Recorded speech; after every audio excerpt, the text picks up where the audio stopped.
আসসালামু আলাইকুম প্রিয় ভিউয়ার্স, কেমন আছেন সবাই? আজকে আমি আপনাদের দেখাবো কিভাবে অল্প খরচে ছাদে শাকসবজি চাষ করা যায়।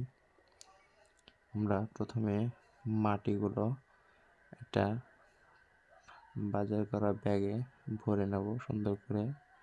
এখানে সারওয়ালা মাটি হবে 2 ভাগ এবং সাধারণ মাটি হবে 1 ভাগ।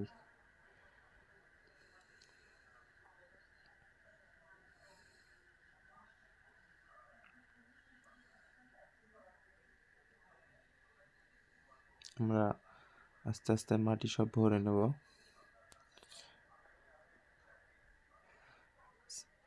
ছাদে প্রচণ্ড রোদ, আমি ঠিকঠাকভাবে তাকাতে পারছি না।